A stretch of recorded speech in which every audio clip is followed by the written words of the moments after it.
જે લોકોને યુરોપમાં ટેક્સી ડ્રાઈવરની જોબ કરવા આવવું છે એમના માટે આ વિડીયો છે કે તમારે ટેક્સી ડ્રાઈવરની જોબ કરવા આવવું હોય તો પહેલાં અહીંયાના નિયમો જાણી લો યુરોપમાં કે શું સિસ્ટમ છે, કઈ રીતે છે, બરાબર. હવે અહીંયા યુરોપના જે સદ્ધર દેશ છે જેમ કે નેધરલેન્ડ, બેલ્જિયમ, જર્મની અને સ્વીડન, ડેનમાર્ક, આ બધા કન્ટ્રીઝમાં એના નિયમો બહુ અઘરા છે પણ અશક્ય નથી. એટલે કોઈ પણ વસ્તુ ઇમ્પોસિબલ તો છે જ નહીં. આપણે ધારી લઈએ તો બધી વસ્તુ શક્ય થઈ જાય છે. એટલે અહીંયા બી લોકો ટેક્સી ડ્રાઇવિંગની જોબ કરે છે, ટ્રક ડ્રાઈવર્સની આવી રીતે જોબ કરે છે બધા લોકો, બરાબર. એટલે તો રોડ ઉપર બધી ગાડીઓ જોવા મળે છે. તો પહેલી વસ્તુ કે તમને ડાયરેક્ટ કદાચ ને કોઈ નેધરલેન્ડ જેવા કન્ટ્રીમાં કે સ્પેન જેવા કન્ટ્રીમાં ડાયરેક્ટ કોઈ સ્પોન્સરશિપ આપે તો તમારા ચાન્સીસ સૌથી વધારે છે અને ઇઝીલી તમે અહીંયા યુરોપમાં આવી શકો, બરાબર. અને ટેક્સી ડ્રાઈવરની જોબ કરવા માટે તમને એ લોકો લાઇસન્સ માટે ખાસ કરીને એ લોકો હેલ્પ કરી શકે. પણ હવે જે લોકોને સ્પોન્સર નથી મળે એમ ડાયરેક્ટ, એની એવી કોઈ પ્રોફાઇલ ન હોય કે એજ્યુકેશન ના હોય કે એક્સપિરિયન્સ ના હોય કોઈ પ્રાઇવેટ મોટી ટેક્સીની કંપની હોય એમાં, તો એ લોકો માટે એમને જાતે જ તે મહેનત કરવી પડે અને અહીંયા આવવા માટેના રસ્તા શોધવા પડે. તો અહીંયા આવવા માટેના રસ્તામાં પહેલું તો છે વર્ક પરમિટ, એટલે એ જે તે સ્પોન્સર તમારે શોધવો પડે, અથવા બીજું એજન્ટ કોઈ સારો હોય અને યુરોપના કોઈ પણ દેશોના વર્ક પરમિટ કરાવતો હોય તો એ કરી શકે. અને ત્રીજી વસ્તુ કે સ્ટુડન્ટ વિઝા. હું દર વખતે વારંવાર એટલે કહું છું કે સ્ટુડન્ટ વિઝા છે એ સૌથી ઇઝી અને સારો રસ્તો છે.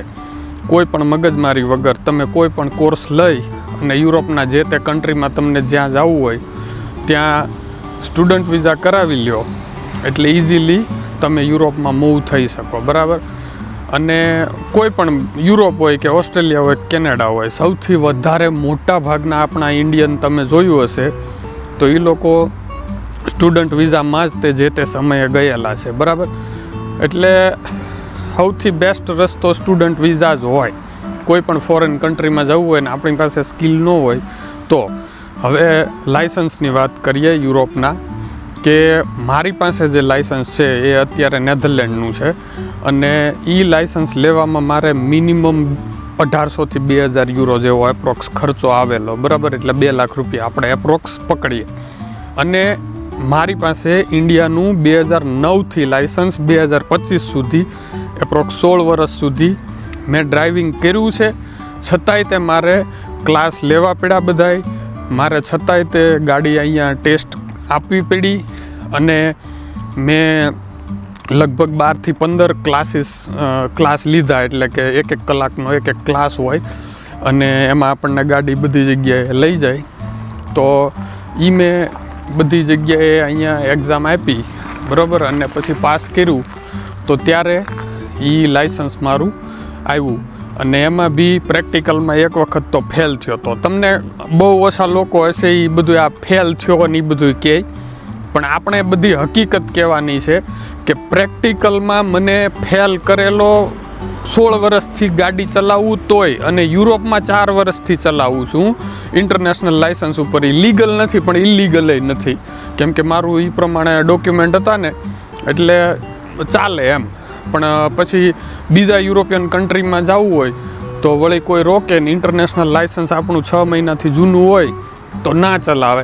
એટલા માટે મેં અહીંયાનું લાઇસન્સ નેધરલેન્ડનું અત્યારે લઈ લીધું છે. પણ એમાં પહેલી વખત એટલે મને ફેલ કર્યો હતો કે સર્કલ જ્યાં ફરવાનું હોય ત્યાં સાયકલના રોડ છે નેધરલેન્ડમાં બહુ વધારે. તો એ સાયકલના રોડ શું કહેવાય, ત્યાં બહુ સ્લો સ્પીડ રાખવાની હોય, 20 થી 24 મેક્સિમમ, ને હું 35-40ની સ્પીડે એ બધા રોડ ક્રોસ કરતો હતો, બરાબર. એટલે એ માન્ય ન ગણાય અને એના માટે મને ફેલ કર્યો હતો કે તમારું સેફટીમાં ધ્યાન નથી, બરાબર. ખાલી 10 પોઈન્ટની સ્પીડની વધારે હતી મારી, એટલે એ લોકોએ ફેલ કર્યો. એટલે બીજી વખત એ વસ્તુનું ધ્યાન રાખી અને પછી એક્ઝામ આપી તો પાસ થઈ ગયો. બરાબર, એટલે આ બધી માહિતી જાણવી જરૂરી છે કે અહીંયાનું ખાલી નોર્મલ લાઇસન્સ લેવામાં જો એટલી બધી મગજમારી થતી હોય તો પછી ટેક્સીનું લાઇસન્સ લેવું હોય તો એ તો ઇઝી નહીં હોય.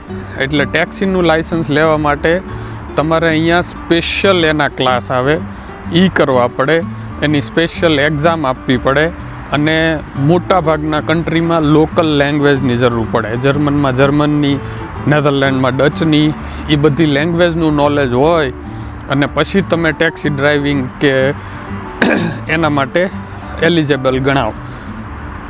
એટલે આ બધી વસ્તુ ખાસ ધ્યાનમાં રાખવી. અને ડાયરેક્ટ અમુક કન્ટ્રીમાં સ્પોન્સરશિપ મળે છે, એ સ્લોવાકિયા છે, હંગરી છે, એ બધા એટલા બધા સદ્ધર દેશ નથી. એ બધા યુરોપના દેશ છે, શેન્ઝેનમાં છે, પણ એ એટલા બધા સદ્ધર નથી કે એ લોકોના નિયમ અહીંયા જેટલા અઘરા નથી અને ત્યાં થોડું ઘણું કરપ્શન ને હોય એટલે એજન્ટોના સેટિંગથી બધા કામ થઈ જતા હોય છે. પણ આ જે નેધરલેન્ડ જેવા દેશ છે ત્યાં થોડુંક અઘરું છે અને અહીંયાના નિયમ એ લોકો બહુ સ્ટ્રિક્ટલી ફોલો કરે છે. એટલે એ વસ્તુનું ખાસ ધ્યાન રાખવું અને કોશિશ કરતા રહ્યો અને બધી વસ્તુ શક્ય છે. એટલે એવું નથી કે ઇમ્પોસિબલ છે. હું કોઈનું તમારું ડિમોટિવેટ કરવા નથી આવ્યો. હું તમને સાચી સચોટ માહિતી આપીશ કે તમને જે એજન્ટો ફ્રોડ બનાવતા હોય ને ગમે એમ વાતો કરી મીઠી ને તમને કહે કે અમે તમને પહોંચાડી દઈશું, ટેક્સી ડ્રાઈવરની જોબ આપી દઈશું, એ વસ્તુ ખોટી છે. બધાય દેશમાં શક્ય નથી અને બધાય દેશમાં અશક્ય પણ નથી. એટલે તમારે આવવું હોય તો એ પ્રમાણે તૈયારી કરો. તમને એક્સપિરિયન્સ હોય, તમારે કામ કરવું હોય. અમુક દેશ હોય, એ યુક્રેન જેવા દેશમાં અમને એજન્ટોએ મોકલ્યા, બરાબર, તો ત્યાં કીધું કે $1200 તમારો પગાર થશે. બરાબર, એટલે આપણને એમ થાય ઓહો લાખ રૂપિયા કમાશું, પણ તમારા રહેવાના ભાડા 400-500 ભાડું, ખાવા પીવાનું એમાં જતા રહે. 400-500 તમારા ગાડીનું ભાડું હોય, પોતાની ગાડી ન હોય તો કંપનીવાળાએ તમને ન આપી હોય તો, બરાબર. એટલે એ બધું કાઢો ને તો પછી છેલ્લે ભાડાના તે અમુક વખત ઘેરેથી મંગાવવા પડે જો એટલી કમાણી ન થઈ હોય ને તો. એટલે એ બધી વસ્તુનું ખાસ ધ્યાન રાખવાનું.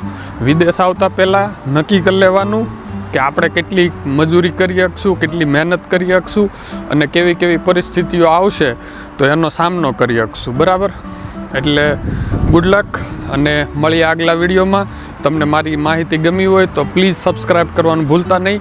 ધન્યવાદ.